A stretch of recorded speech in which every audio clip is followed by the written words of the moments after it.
सब अपने अपने मोबाइल फोन की लाइट्स ऑन कर दें। दाएं तरफ, वहां पीछे। अल्लामा इकबाल ने कहा कि तैयारे इश्क में अपना मकाम पैदा कर, नया जमाना नए सुबह शाम पैदा कर। मेरा तरीक अमीरी नहीं फकीरी है, खुद ही ना बेच गरीबी में नाम पैदा कर। इमरान खान वो लीडर जिन्होंने इस कौम की इज्जत नफ्स को बहाल किया, इस कौम को एक खुददार कौम बना दिया, एक खुदमुख्तार कौम बनाएंगे इंशाअल्लाह। आप सबके पुरजोर इस्तकबाल में पाकिस्तान की आन है आप, पाकिस्तान की शान है आप, पाकिस्तान की जान है आप, पाकिस्तान की पहचान है आप, पाकिस्तान के कप्तान है आप, पाकिस्तान के खान है आप, इमरान खान है आप। पाकिस्तान है तेरा, पाकिस्तान है ये मेरा पाकिस्तान है। इस पे दिल कुर्बान, इस पे जान भी कुर्बान है। वो इस पे दिल कुर्बान, इस पे जान भी कुर्बान है। तेरा पाकिस्तान है ये मेरा पाकिस्तान है। तेरा पाकिस्तान है ये मेरा पाकिस्तान है। इस पे दिल कुर्बान। बिस्मिल्लाहिर्रहमानिर्रहीम।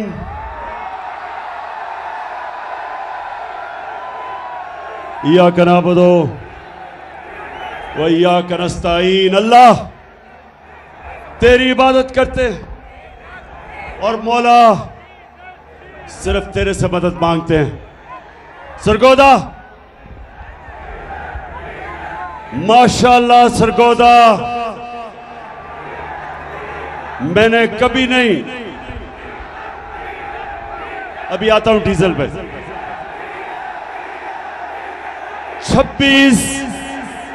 26 साल की सियासत में मैंने कभी नहीं सोचा था कि सरगोदा में इतनी तादाद में इतने ज्यादा लोग मेरे जलसे पे आएंगे।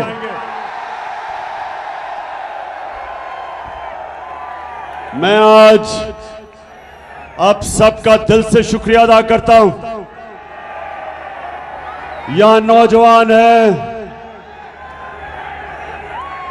यहां हमारे बुजुर्ग भी हैं, यहां मेरे आईएसएफ के टाइगर भी हैं, लेकिन जो मुझे सबसे ज्यादा खुशी कि मेरी बहनें भी यहां हैं और इतने तादाद में जो कभी नहीं आई। मैं आप सबका शुक्रिया अदा करता हूं। मैं आज अपने सारे पाकिस्तानियों से बात करना चाहता हूं। पढ़े लिखे, इंग्लिश मीडियम, उर्दू मीडियम, मेरे दीनी मदरसे के बच्चे, मेरे रेड़ी वाले, ठेड़ी वाले, मजदूर, किसान, सारे पाकिस्तान के सूबे और खास तौर पे आज जो सैलाब में मेरे पाकिस्तानी आज मुश्किलों में हैं, जो मुतासरीन हैं, मुझे पता है वो मुश्किल में है, लेकिन मैं आज यहां खड़ा होके उनको सिर्फ ये एहसास दिलवाना चाहता हूं कि सारी कौम आपके साथ खड़ी है और इंशाअल्लाह हम सब मिलके पूरी कोशिश करेंगे आपकी मुश्किलें दूर करने के लिए। और मैं अपनी सारी कौम को इकट्ठा करूंगा और इंशाअल्लाह जब तक हम ये नहीं देख लेते कि हमारे सारे बलूचिस्तान से लेके सिंध से लेके ऊपर पख्तूनख्वा, गिलगित बल्तिस्तान, आज़ाद कश्मीर और ख़ास तौर पे पंजाब के डीजी खान, राजनपुर, ये जो इलाके जिधर लोग मुतासर हैं, मैं आज सबसे पहले कहना चाहता हूं कि सारी पाकिस्तानी कौम आपके साथ है। मैंने टेलीथॉन किया, मैंने सोचा कि 3 घंटे का मैं टेलीथॉन करूंगा, चंद करोड़ रुपया इकट्ठा हो जाएगा। लेकिन पाकिस्तानियों, 3 घंटे से भी कम वक्त पे पाकिस्तानियों ने 550 करोड़ रुपया जमा किया मुतासरीन के लिए। हम वो पाकिस्तानी कौम है जिसे खौफ खुदा है, जो नबी सल्लल्लाहु अलैहि वसल्लम की उम्मत है। ये वो कौम है, ये वो कौम है जो समझती है कि अपनी आखिरत को बेहतर करने के लिए हमारे ऊपर ये फर्ज है कि हम उन लोगों की मदद करें जो मुश्किल में हैं। और मुझे इतना फख्र हुआ सरगोदा, मुझे इतना फख्र हुआ कि मेरे बैरून मुल्क पाकिस्तानियों ने जिस तरह दिल खोल के पैसा दिया, 550 करोड़ रुपया सिर्फ 3 घंटे के वक्त में उन्होंने पैसा जमा कर दिया। और मुझे इतने पैगाम आए कि इमरान खान, हम कोशिश करना चाहते थे लेकिन वो लाइनें ही सारी भरी हुई थी, ब्लॉक हुई थी। और मुझे आहिस्ता आहिस्ता अंदाजा हुआ कि अगर हमारे पास वक्त होता और वो टेलीफोन लाइंस खुली होती तो 5.5 अरब रुपया मजीद और जमा हो जाता। लेकिन फिक्र ना करो, मैं इंशाअल्लाह अब ये पैसे भी इकट्ठे करूंगा। प्रोग्राम बना रहा हूं कि किधर किधर हमने सबसे ज्यादा जरूरत है और पैसा खर्च करें। और मैं अपनी सारी कौम को भी आज दावत देता हूं कि जो भी मदद करना चाहे दुखी इंसानियत की, तो इंशाल्लाह हम एक कंट्रोल रूम बनाएंगे और जो हमें कॉल करेगा हम बताएंगे कि ये फलानी जगह है, डीजी खान उधर अब मदद कर सकते हैं, या सिंध के अंदर, सिंध में तो सबसे ज्यादा नुकसान हुआ, तो उधर हम लोगों को भी बताते रहेंगे कि कैसे हम अपने जो सैलाब मुतासरीन हैं इनकी मदद कर सके। लेकिन एक अच्छा आईएसएफ, अभी आपने चुप करके सुनना है मेरी बात। आईएसएफ में डिसिप्लिन चाहिए मुझे। अच्छा जी, अब मैं वो इलेक्शन कमिश्नर सिकंदर सुल्तान, अगर ये सुन रहे हो तो तुम्हें पहली दफा अंदाजा हुआ कि फॉरेन फंडिंग क्या होती है। अब पता चला कि इमरान खान को फॉरेन फंडिंग में किसी तरह डिस्क्वालीफाई कर दो। ये देखी थी फॉरेन फंडिंग, ये ज्यादा पैसा बैरून मुल्क पाकिस्तानियों ने भेजा हमें, और ये वो पाकिस्तानी हैं। इंशाअल्लाह मैं आज अपनी सारी कौम के सामने कहना चाहता हूं कि इंशाअल्लाह एक दिन मैं अपने बैरून मुल्क पाकिस्तानियों को इकट्ठा करूंगा, और जो हमारा बैरूनी कर्जा है जिसकी वजह से हमें आईएमएफ की गुलामी करनी पड़ती है, जिसकी वजह से हाथ फैलाने पड़ते हैं लोगों मुल्कों के सामने कि जी हमें पैसा दे दो, इंशाअल्लाह बैरून मुल्क पाकिस्तानियों को मैं मोबिलाइज करूंगा, ऐसी स्कीम्स लेके आऊंगा। ये मेरा ईमान है कि हम ये जो इस मुल्क के लुटेरों ने कर्जा चढ़ाया हमारे मुल्क में, मुल्क को लूट लूट के पैसा बाहर ले गए, और जो हमारे ऊपर ये कर्जे का बोझ जिसकी वजह से हमारी इज्जत जाती है जब हम लोगों के सामने, मुल्कों के सामने हाथ फैलाते हैं, ये बैरून मुल्क पाकिस्तानी इंशाअल्लाह हमारी मदद करेंगे कर्जा उतारने के लिए, और इस कौम को अपने पैर पे खड़ा करके एक खुददार कौम बनने के लिए।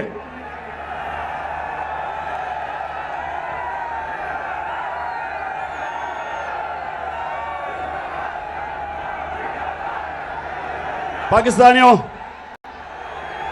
और सरगोदा के बाशऊर मेरे शहरियों, वैसे मैं कभी नहीं समझता था इतनी तादाद में सरगोदा के लोग निकलेंगे।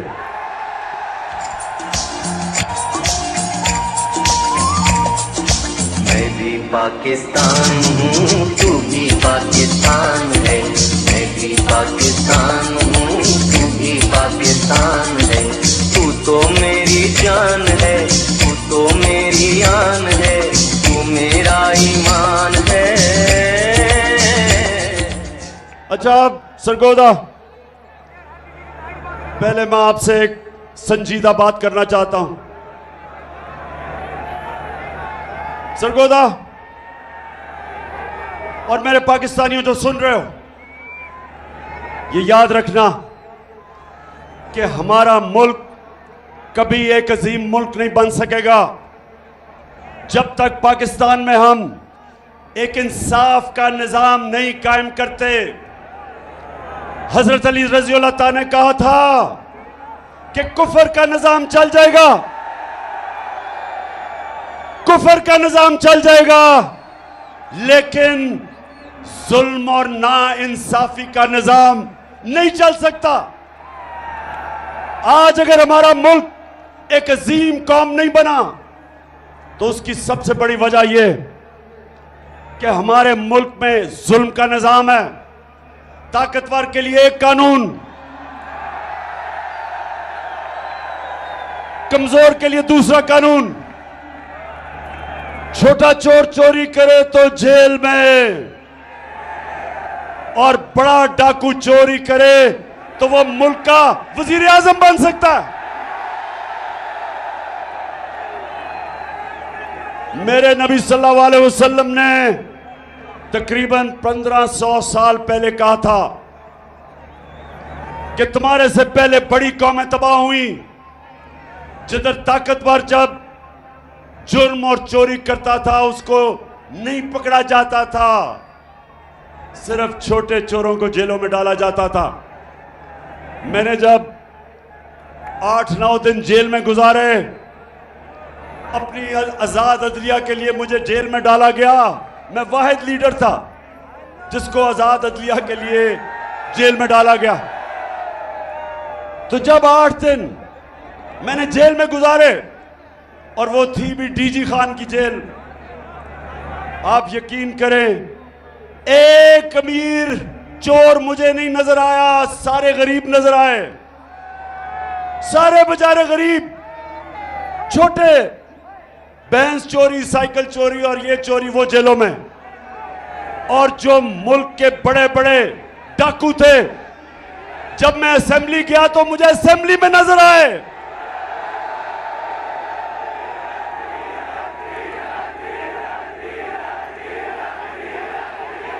बिल्कुल ठीक कह रहे हो। उन लुटेरों में से एक एक डीजल भी था,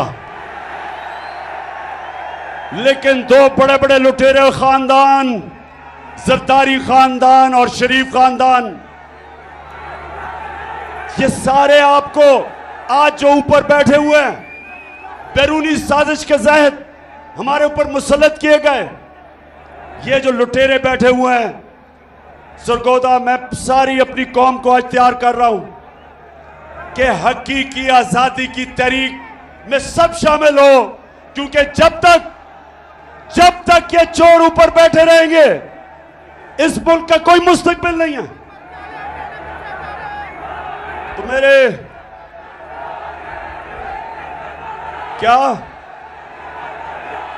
फिर से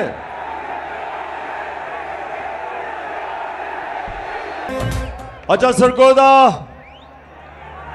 बैरूनी साजिश हुई, अमेरिका को अपने गुलाम चाहिए थे, चेरी ब्लॉसम जूते पॉलिश करने वाला हाजिर हो गया, साथ डीजल तो पहले ही तैयार बैठा था, और उसके बाद जो इस वक्त इस मुल्क की सबसे बड़ी बीमारी जरदारी की पता क्या बीमारी है? जरदारी की बीमारी यह है कि वो जब नोट देखता है ना, वो पैसे देखता है, उसका जिस्म, उसकी कांपें टांगनी शुरू हो जाती है। उसकी मूछें ऊपर नीचे जानी शुरू हो जाती हैं। उसको बीमारी है, उसको यकीन, मैं आपको यकीन बनाऊं, उसको पता भी नहीं कि 30 साल में उसने कितना पैसा चोरी किया पाकिस्तान का और मुल्क से बाहर ले गया, लेकिन अभी भी बीमारी है, चला जाता नहीं है, लेकिन पैसे के पीछे अभी भी जान देने के लिए तैयार है। तो ये तीनों इकट्ठे हो गए, मिल गए, इनके साथ और साजिशी बैठे हुए थे पाकिस्तान में, बैरूनी साजिश। इन चोरों को हमारे ऊपर मुसल्लत किया गया और इन्होंने कहा कि अब इमरान खान की सियासत खत्म, अब ये फिर से हम इनके बच्चों की नीचे हम इनकी गुलामी करेंगे। लेकिन कुरान में अल्लाह कहता, एक प्लान इंसान बनाता है और एक प्लान अल्लाह बनाता है, और कामयाब सिर्फ एक प्लान होता है अल्लाह का। अल्लाह का प्लान ही कुछ और था। अल्लाह ने लोगों के दिल मोड़े। कौम जिस तरह अब निकल रही है, लोग तो यहां मिठाइयां बांटते थे जब गवर्नमेंट जाती थी, तो जिन्होंने साजिश की थी वो हक्के बक्के रह गए, कौम सड़कों पे आ गई, खुद निकलना शुरू हो गए। नौजवान तो पहले ही तैयार थे, लेकिन पाकिस्तान की पहली दफा आजादी के बाद पहली दफा हमारी ख्वातीन भी इस तहरीक में शिरकत किया उन्होंने, बल्कि स्कूल के बच्चे भी शिरकत कर रहे हैं। तो उसके बाद इन्होंने जुल्म किया हमारे पे। 25 मई को इन्होंने हमारे पे जुल्म किया। इन्होंने पुलिस और रेंजर्स ने फैमिलीज के ऊपर, ख्वातीन के ऊपर इन्होंने जिस तरह की शेलिंग की, खौफ फैलाया, FIRs काटी मेरे ऊपर। मैं तो भूल ही गया हूं कितनी FIR है, कोई 17 तो कट चुकी है। इन्होंने समझा कि अब ये डर के बैठ जाएंगे। इनको बताया गया कि ये तो जी मम्मी डैडी हैं, ये तो खड़े ही नहीं हो सकते। तो पहला झटका पड़ा इनको जब 17 जुलाई को पंजाब का इलेक्शन आया, बाय इलेक्शन। हर हरबा इस्तेमाल किया। इलेक्शन कमीशन ने पूरा जोर लगाया, धांधली के रिकॉर्ड तोड़े, पुलिस का इस्तेमाल किया। इस सब के बावजूद हमजा कुकड़ी को फारग करना पड़ा। अब जब ये इलेक्शन हार गए,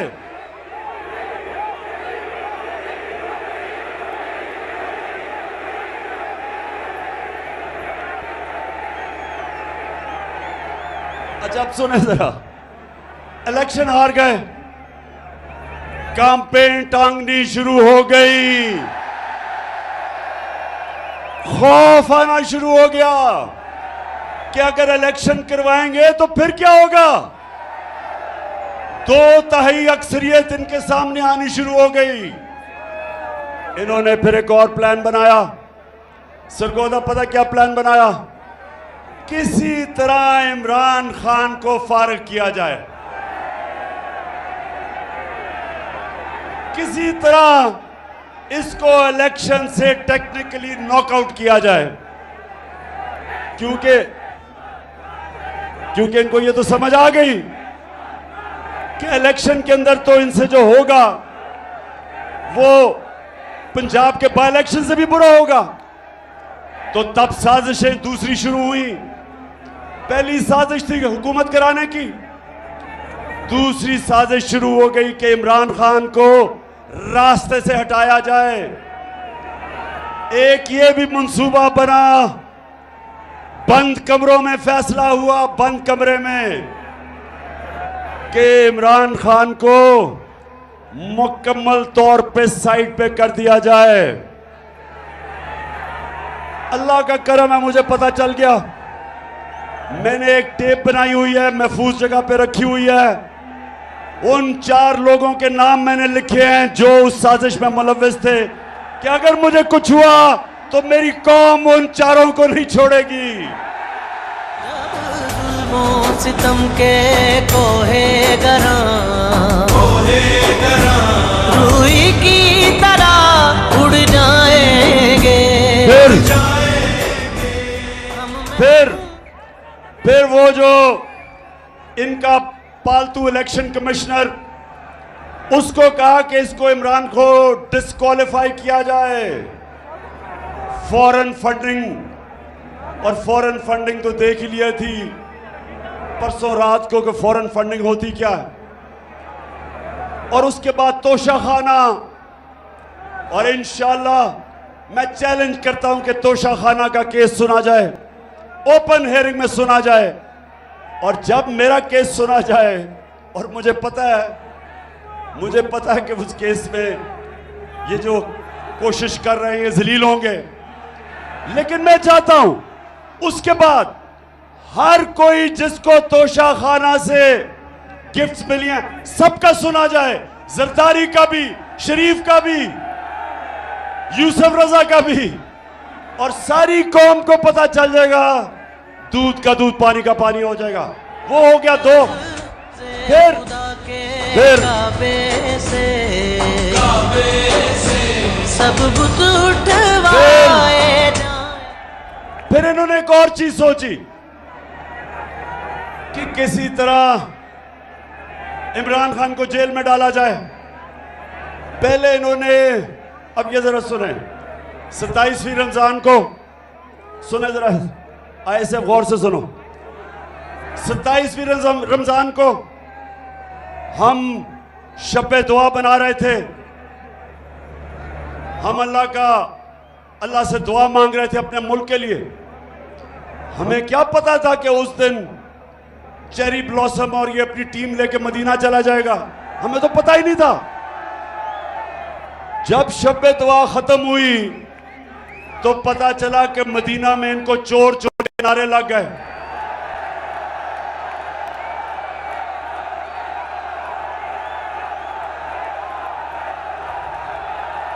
अब मदीना में इनको चोर के नारे लगते हैं और FIR इमरान खान पे कट जाती है तौहीन मजहब पे,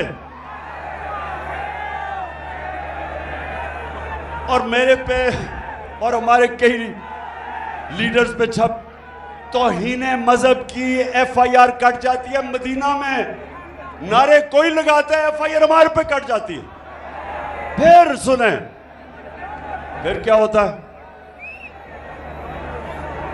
मैं अपना, मेरा जो चीफ ऑफ स्टाफ था शहबाज गिल, उसको पहले अगवा कर लेते हैं, फिर उसके ऊपर तशद्दुद होता है, नंगा करके उसके ऊपर तशद्दुद किया जाता है, जिनसी तशद्दुद किया जाता है। और मैं तो सिर्फ ये कहता हूं, मैं ये कहता हूं कि जो लोग जिम्मेदार थे, जिन्होंने ये तशद्दुद नहीं रोका, उनके ऊपर कानूनी कार्रवाई की जाएगी, कानूनी कार्रवाई की जाएगी। उसके ऊपर मुझे दहशतगर्द बना देते हैं, दहशतगर्दी का केस कर देते हैं। सारी दुनिया के अंदर पाकिस्तान का मजाक उड़ता है। कभी मैं दुनिया के अखबारों में फ्रंट पेज पे नहीं आया। ये जो मेरे ऊपर दहशतगर्दी का FIR काटते हैं और मुझे पकड़ने भी आ रहे थे, सिर्फ एक वजह से कि किसी तरह इमरान खान को रास्ते से हटाया जाए, दहशतगर्द बना दिया। वो शहबाज गिल का किसी ने नहीं पूछा कि कौन सी दुनिया का महजब माशरा इजाजत देता है कस्टोडियल टॉर्चर को। उस बेचारे कैसे जो करते हैं, उसका जो ज़हनी दबाव उस पर पड़ता है। तस्वीरें उसकी चल रही हैं सोशल मीडिया पे, जो जुल्म किया जाता है उससे। और यही नहीं रुकता, एक सहाफी जमील फारूकी, उसको भी पकड़ के उठा लिया जाता है, उसको भी नंगा किया जाता है, उस पर भी तशद्दुद किया जाता है। और फिर हमारा सिंध का ऑपोजिशन लीडर हलीम आदिल शेख, उसके ऊपर 27 FIR काटी जाती हैं, सिंध असेंबली का ऑपोजिशन लीडर, वो एक केस से निकलता है दूसरे में जेल में डाल देते हैं, उसके ऊपर तशद्दुद करते हैं। और जब सारी कौम ये जब तमाशा देखती है और इंसाफ मांगती है, तो ये नून लीग वाले कहते हैं कि इमरान खान को डिस्क्वालीफाई करना चाहिए। नून लीग वाले बड़े गौर से सुन लो, तुम ये जो कहते हो कि इमरान खान को डिस्क्वालीफाई किया जाए क्योंकि नवाज शरीफ को किया गया, मेरे ऊपर केस बनाया जा रहा है किस चीज का? दहशतगर्दी का। क्यों? क्योंकि मैं कहता हूं कानूनी कार्रवाई की जाए उनके खिलाफ जिन्होंने ये तशद्दुद नहीं रोका। अब नवाज शरीफ के ऊपर क्या था, जरा गौर से ये मैं आपको वीडियो दिखाऊंगा, जरा ये वीडियो देखना।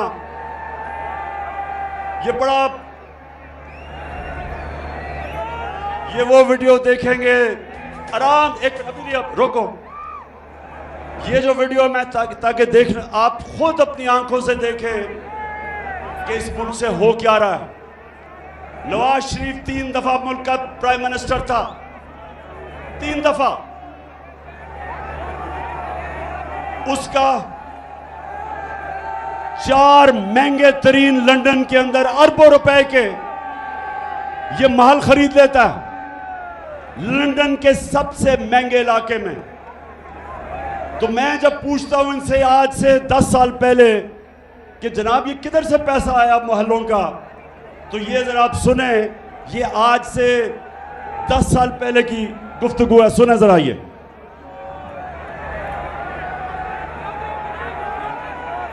प्रॉपर्टी आप दे सकते हैं कि आपने मे फेयर के अंदर जो आपकी 4 अपार्टमेंट्स हैं उनकी 1 अरब से ज्यादा, 1 अरब रुपए से ज्यादा उनकी कीमत है। अब 4.5 अरब तक पहुंच गई है उनकी कीमत। आपने अपनी जो टैक्स में टोटल आमदनी बताई है 94 में 1.5 लाख रुपए है। मुझे ये बताएं कि आपने अरबों रुपए की मे फेयर में प्रॉपर्टी खरीदी कैसे? एक मिनट, अब ये 10 साल पहले था, ये 10 साल पहले था। अब इसके जवाब में शहबाज शरीफ चेरी ब्लॉसम का बेटा,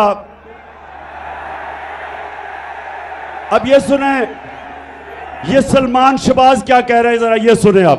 बात ये कि जिन अरबों रुपए की मे फेयर की प्रॉपर्टीज की ये बात कर रहे हैं, ये तो पहले पता नहीं है। बताएं कौन सी प्रॉपर्टीज है, लाएं, दिखाएं, उसका कोई प्रूफ लाएं।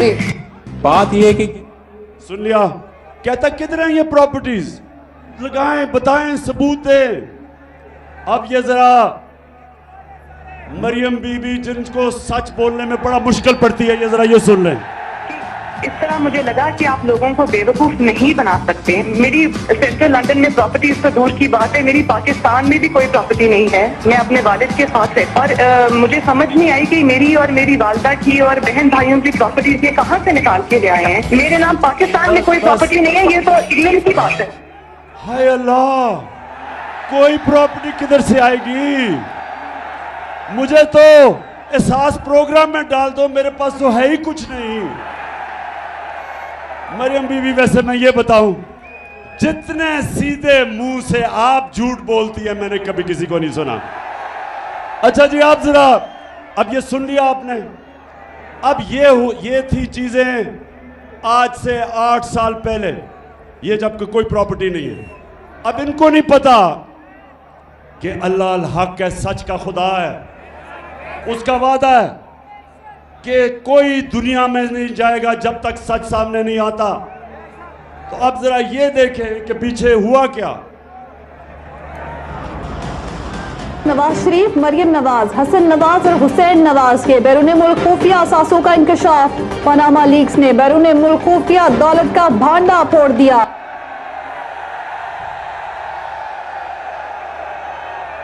पाकिस्तानियों, अल्लाह अल हक है, सच का खुदा है।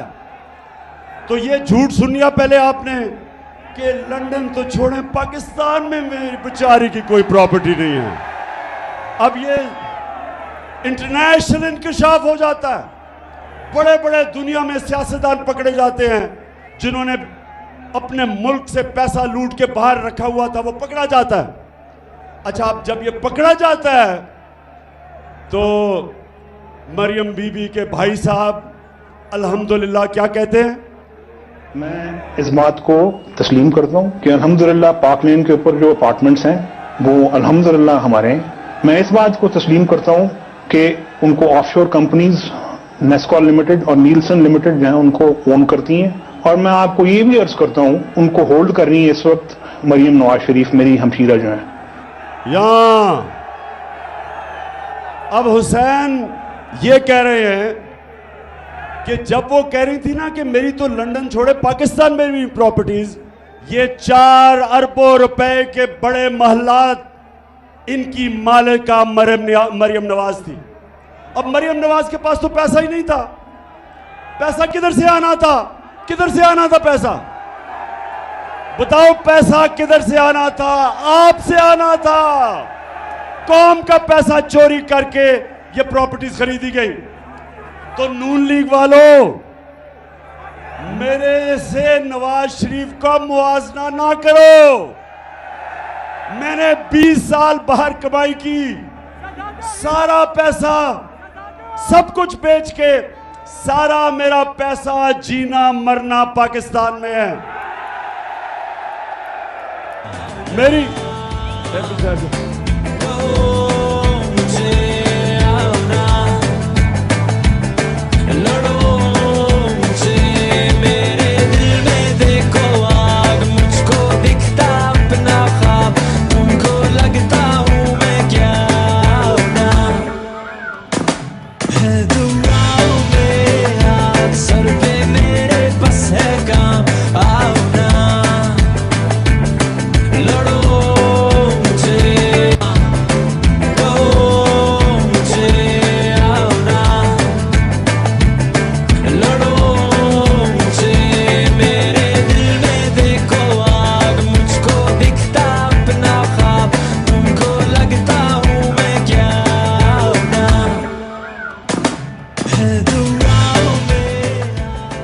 अच्छा जी, अच्छा अब एक तरफ और मेरी बहनों, आपने गौर से सुनना है कि जब एक कौम की ख्वातीन जाग जाएं तब असल में इनकलाब आता है, क्योंकि घरों में इनकलाब आ जाता है। अब हालात ये हैं कि बाप नून लीग में है, पीछे से बीवी बच्चे सारे पीटीआई में, क्योंकि ख्वातीन के अंदर ना अल्लाह ने एक रेडार डाला हुआ है। रेडार वो है सच का रेडार। औरतें बड़ी जल्दी सच पे पहुंच जाती हैं। क्यों? इसलिए कि जब बच्चा पैदा होता है तो वो तो नहीं बोल सकता, तो वो मां जो होती है बच्चे की शक्ल से पहचान जाती है कि बच्चे को किस चीज की जरूरत है। वो शक्ल से समझ जाती है। वो जब ये नून लीग के चेहरे देखती है और जरदारी के, उसको पता है कि ये चोर है। अच्छा, तो एक तरफ तो पैसा है इस मुल्क का चोरी करके, ये और जरदारी खानदान और शरीफ मुल्क से बाहर आपका पैसा चोरी करके, ये जो फ्लैट खरीदे गए हैं ये आपके पैसे से खरीदे गए हैं। और इसलिए मैं 26 साल से जहाद कर रहा हूं इनकी करप्शन के खिलाफ। क्योंकि करप्शन क्या होती है? चोरी और करप्शन में क्या फर्क है? आईएसएफ, चोरी और करप्शन में क्या फर्क है? चोरी होती है जब आपके घर में जाके कोई चीजें चोरी करता है, उसको चोरी कहते हैं। करप्शन होती है जब कौम का पैसा चोरी किया जाता है, जब आप सबका पैसा जो स्कूलों पे लगना, जो अस्पतालों पे लगना है, जो सड़कों पे, जो मुल्क के बिजली बनाने में, जो चीजें सस्ती करने में पैसा होता है, वो चोरी में मुल्क से बाहर चला जाता है। इसलिए करप्शन कौमों को तबाह कर देती है। चोरी तो सिर्फ एक इंसान को नुकसान पहुंचाती है, करप्शन मुल्क तबाह कर देती है। तो ये क्यों चोरी करके पैसा बाहर भेजते हैं? ऐसे बताओ क्यों पैसा बाहर भेजते हैं? क्योंकि अरबों रुपया आप अपने बिस्तर के नीचे नहीं रख सकते। अरबों रुपया अगर आप मुल्क में रखेंगे तो लोग पूछेंगे किधर से पैसा आया। इसलिए चोरी करके मुल्क से बाहर पैसा भेजते हैं, तो अपना पैसा बाहर। और आजकल चेरी ब्लॉसम शहबाज शरीफ लोगों के पास जा रहा है। बड़ी तकलीफ है इसको मुतासरीन की। जहाजों से चीजें फेंकी जा रही हैं सिर्फ तस्वीरें खिंचाने के लिए। शहबाज शरीफ, अगर तुम सीरियस हो तो अपने और भाई और जरदारी को कहो आधा भी अपना पैसा वापस ले आओ, तो हम कितनी मदद कर सकते हैं सैलाब मुतासरीन की। अच्छा, अब जरा ये सुने, शहबाज शरीफ जब से आया है मुल्क को शर्मिंदगी पे शर्मिंदगी उठानी पड़ रही है। जरा ये सुने क्या कहता है। मैं सऊदी अरब से होके आया हूँ, मैं यूएई के होके, अभी मैं तुर्की होके आया हूँ, और मैंने उन भाइयों को कहा कि आप हमारे बड़े अजीम भाई हैं, हमेशा आपने हमारी मदद की। और मैंने यही कहा, जब मैं आया हूँ तो आप समझेंगे शायद ये मांगने आया है, मैं मांगने नहीं आया, लेकिन जब मैं आया हूँ तो आप समझेंगे शायद ये मांगने आया है, मैं मांगने नहीं आया, लेकिन मजबूरी है। जिस तरह माजी में 75 साल में आपने हमारा हाथ बटाया है, कुछ अर्सा आप हाथ बटा। बहुत मजबूरी है क्योंकि हम सारा पैसा चोरी करके बाहर ले गए हैं, तो अब मजबूरी है। तो खुदा के वास्ते पैसा दे दे। पाकिस्तानी जो बाहर बैठे हैं उनको कहते हैं कि पाकिस्तान पैसा लेके आओ, और यहां से चोरी करके पैसा बाहर ले जाते हैं। नौजवानों, कोई मुझे बताएं, आज मुझे कोई दुनिया का सरबराह बताएं, बनाना रिपब्लिक्स का नहीं, जो कि मुल्क तरक्की याफ्ता मुल्क है, मुझे एक सरबराह बताएं जो पॉलिटिक्स कर रहा है अपने मुल्क में और उसका पैसा भी बाहर पड़ा है, उसके बच्चे अरबों रुपए के घरों में रहते हैं, और जब उनसे पूछें कि पैसा किधर से आया था घर खरीदने का, तो कहते हैं हम तो जवाब दे नहीं, हम तो पाकिस्तान के शहरी नहीं हैं। इनको हमारे पे मुसल्लत किया गया, इसलिए मैं आपके पास आया हूं कि पाकिस्तानी कौम, आपने मेरे साथ खड़ा होना है और हमने हकीकी आजादी इन लोगों से छीननी है। फिर से तू अड़ जा, फिर से तू डट जा, फिर से वो बल्ला घुमा।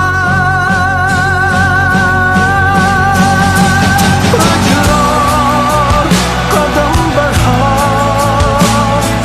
फिर से वो लम्हा दोहरा, जब जीत के आया था, फिर से वतन को जिता। एक और कदम बढ़ा। सरगोदा, अब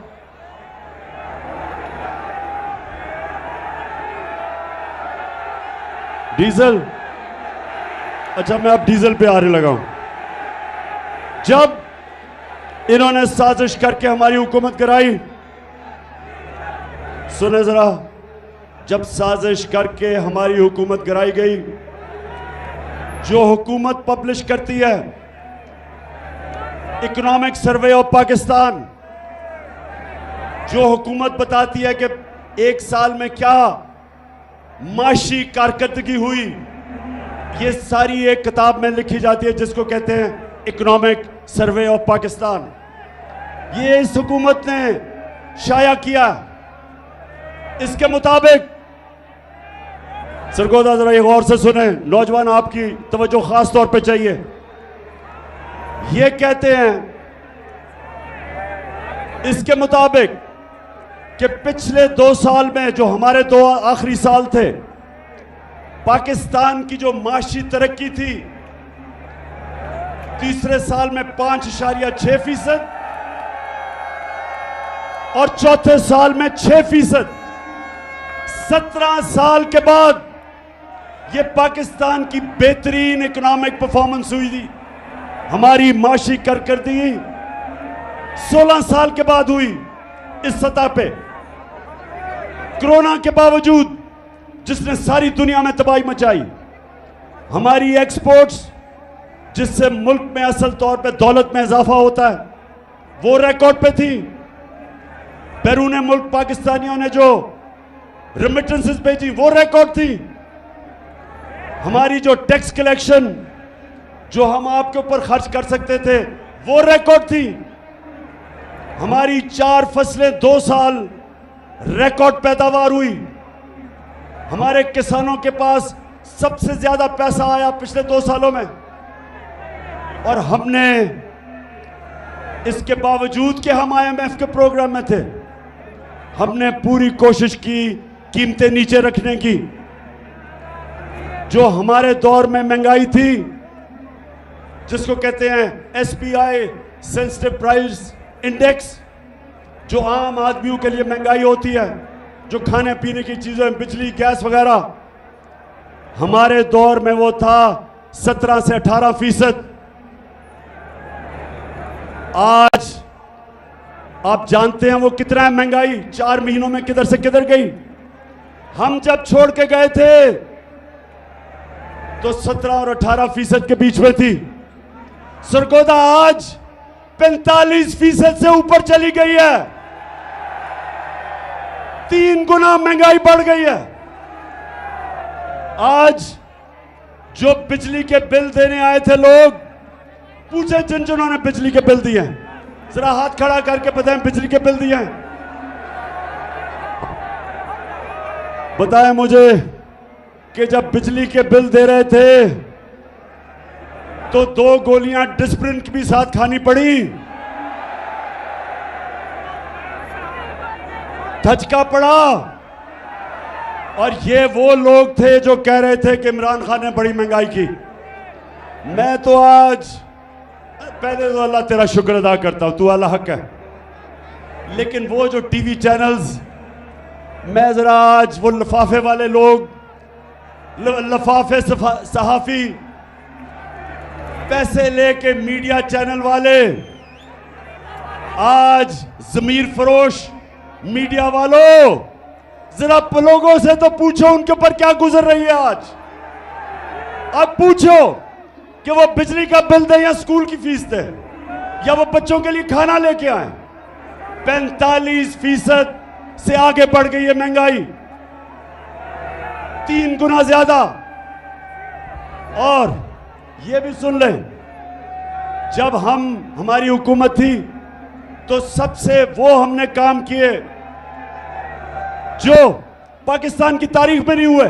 हम हेल्थ कार्ड लेके आए, हेल्थ इंश्योरेंस हर खानदान को, पंजाब में और पख्तूनख्वा में हर खानदान को 10 लाख रुपए का हेल्थ इंश्योरेंस कि किसी भी अस्पताल में जाके इलाज करवा सकते थे।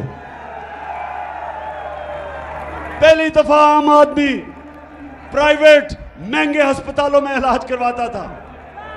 मेरे दोस्त डॉक्टर्स हॉस्पिटल वाला कहता आज से 4 महीने पहले कि इमरान खान, ये पहली दफा हमने आपकी हेल्थ इंश्योरेंस पे एक आम किसान का हार्ट ऑपरेशन किया, पहली दफा। तो ये कभी पहले नहीं हुआ। हेल्थ इंश्योरेंस एहसास प्रोग्राम हम लेके आए। हमने सूद के बगैर कर्जे दिए गरीबों के लिए, 20 लाख खानदानों के लिए, कि हमने उनके घरों के लिए सूद के बगैर कर्जा दिया। पूरी कोशिश थी नीचे से लोगों को ऊपर उठाया जाए। इसके बावजूद कि हम IMF प्रोग्राम में थे, महंगाई रोकी हमने, दुनिया में महंगाई थी।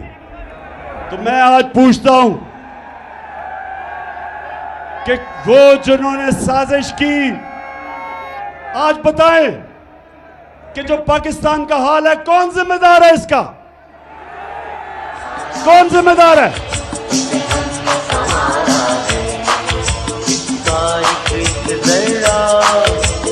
जान से प्यारा है इसका एक जरा, जान से प्यारा है ये देश, ये देश, ये देश हमारा है। मैं आज ये सवाल पूछता हूं, मैं पाकिस्तानी होते हुए सवाल पूछता हूं कि जब हमारा मुल्क सही रास्ते पर लगा हुआ था, तरक्की की तरफ जा रहा था, जो क्रेडिट रेटिंग थी पाकिस्तान की, मूडीज की, फिच की, सेटिस्फैक्टरी थी, कौन सी क़यामत आई थी कि हमारी गवर्नमेंट गिरा के और इन चोरों को ऊपर मुसल्लत करो? कौन जिम्मेदार है इसका? और बजाय आज कल के दिनों में कि ये सोचो कि ये मुल्क को तबाही की तरफ लेके जा रहे हैं। इस वक्त माइशत नीचे जा रही है, फैक्ट्रियां बंद हो रही हैं, एक्सपोर्ट्स कम हो रही हैं, बैरून मुल्क पाकिस्तानी कम रेमिटेंसेस भेज रहे हैं। आज मैं पूछता हूं कि जिस तरफ ये मुल्क को लेके जा रहे हैं, क्या किसी को फिक्र नहीं अपने मुल्क की, जिनके पास ताकत है फैसला करने की, इसको मुल्क को इस दलदल में से निकालने की?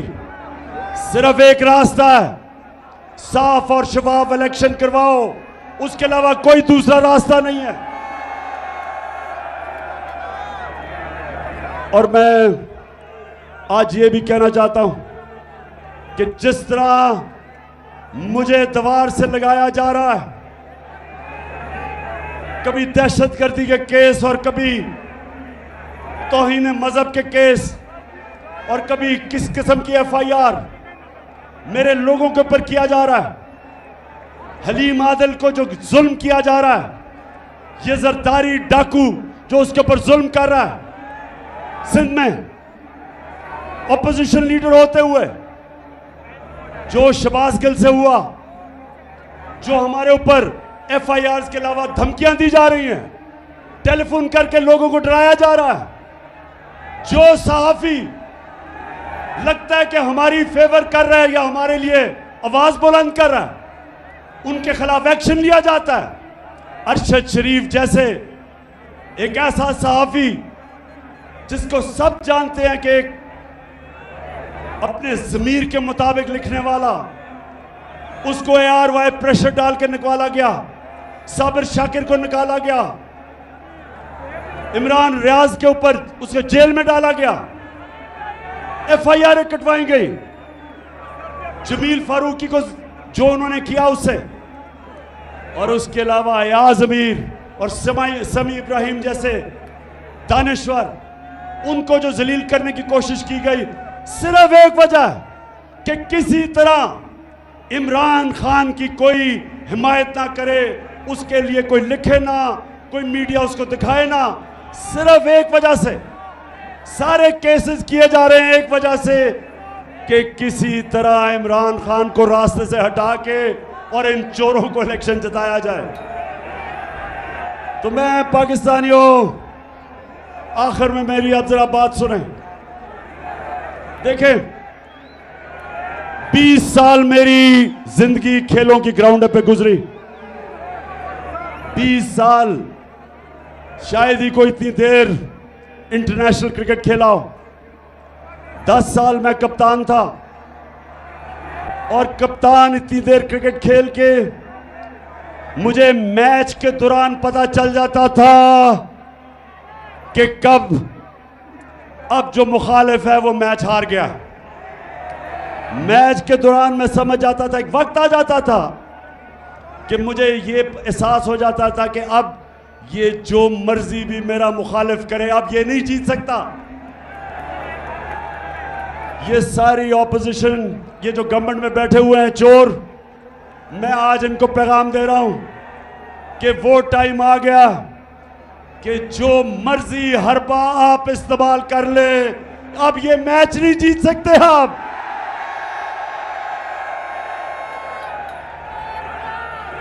मैच अब एक ही तरफ जाएगा। जितना आप दबाएंगे मेरी पार्टी को, उतना ज्यादा ऊपर उठेगी। जितना आप मीडिया से उसको दबाएंगे, ये इस तरह सरगोदा स्टेडियम, सरगोदा की तारीख में इस तरह स्टेडियम में लोग नहीं आए जिस तरह आज आए हैं। जो मर्जी कर ले, ये मैच अब हार गए। अब आप जो भी करेंगे मुल्क को नुकसान पहुंचाएंगे। मुल्क का सोचे, जाती मफादात का ना सोचे। जो अपने छोटे छोटे फायदे सोच रहे हैं, मुल्क को नुकसान पहुंचा रहे हैं। कौम का सोचे, 22 करोड़ पाकिस्तानियों का सोचो। ये लोगों का मुस्तकबिल, अपने बच्चों का मुस्तकबिल, इनके मुस्तकबिल का सोचो। और जब आप सोचेंगे इनका मुस्तकबिल ये जरदारी, डाकू और डीजल और शहबाज शरीफ की तरह के चोरों के साथ इनका मुस्तकबिल नहीं है।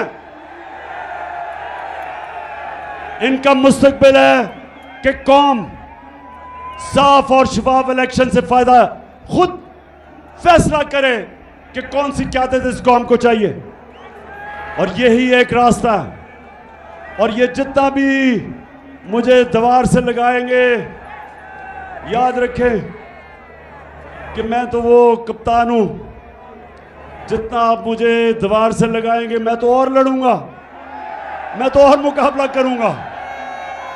और यही ना हो जाए कि मुझे इतना आप दीवार से लगाएं कि मैं सारी कौम के सामने उन सारी लोगों की शक्लें रख दूं जिन्होंने अपने मफादात के लिए इस मुल्क को इस मुश्किल में डाला है। मुझे उधर तक ना धकेलो।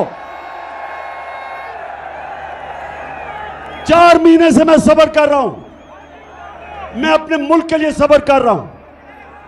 मेरे लिए इस वक्त कौम मेरे साथ खड़ी है। गिलगित बल्तिस्तान में तहरीक इंसाफ, पख्तूनख्वा में तहरीक इंसाफ, पंजाब में, आजाद कश्मीर में, तो मैं जब चाहूं इस्लामाबाद को बंद कर सकता हूं, लेकिन अपने मुल्क के लिए नहीं कर रहा, माशी हालात की वजह से नहीं कर रहा। और अब सैलाब आ गए, लेकिन मैं फिर से आखिर में कहता हूं, मुझे उधर तक ना धकेलो।